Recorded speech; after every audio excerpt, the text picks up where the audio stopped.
Well, proper pruning is key to keeping your roses healthy and beautiful, and Sandra Mitchell and Nick Federoff are in the garden to show us how. We're in the garden with Nick Federoff. Time to talk rose, mate. You were just chopping away down here, aren't you? We are chopping away.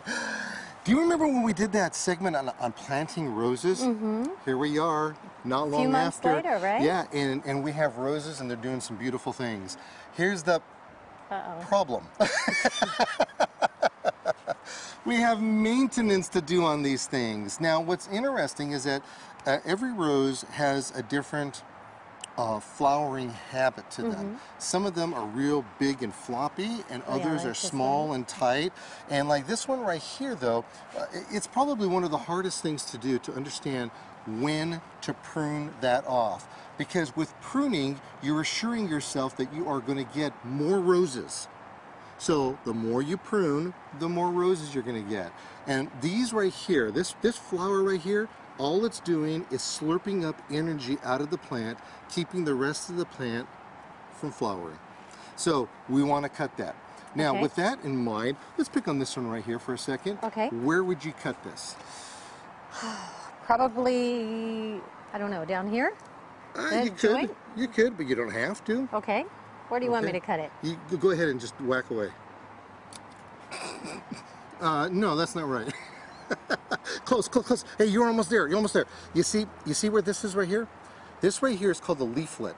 The whole thing is called leaflet. Okay. Now, by cutting it right there, and by the way, that's exactly what most of these pruning cuts have done over here. They've cut it exactly like that.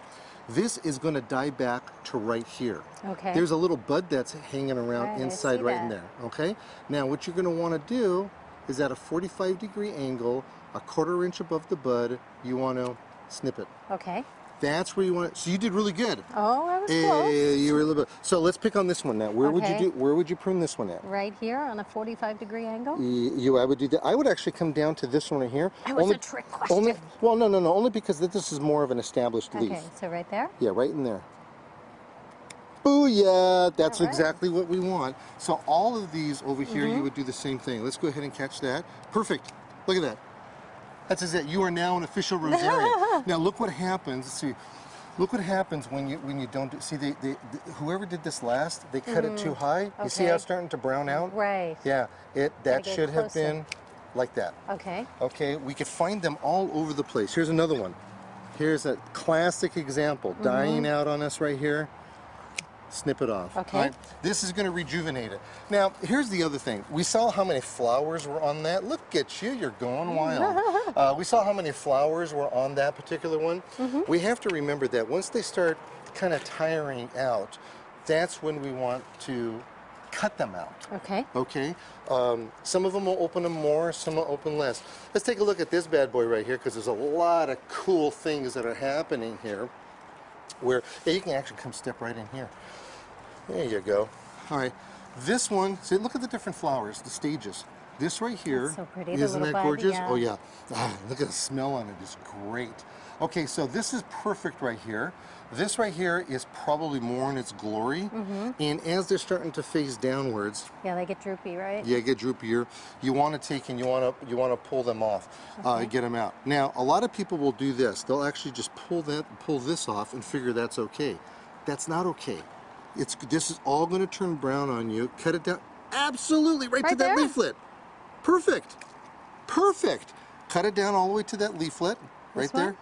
Yeah. Excellent. That's exactly how you want to do it. Now, this right here, I'm so excited about because we get a very rare glimpse in the world of real life things. So good. This has aphids all over it. That's a good thing? Well, for our purposes here, to teach us what's going on. Okay. What I want you to do is I want you to get a spray bottle. I want you to put a little bit of liquid dish soap in there, and then I want you to take and spray this. What'll happen is that this liquid dish soap and water will dry on those aphids. The aphids have an ectoskeleton. That means they breathe through their bodies. The soap suds the scum will take in and will get inside their bodies and they'll die. Okay. And your flower will open up. Yeah. So if anybody wants any more information, visit me at thingsgreen.com.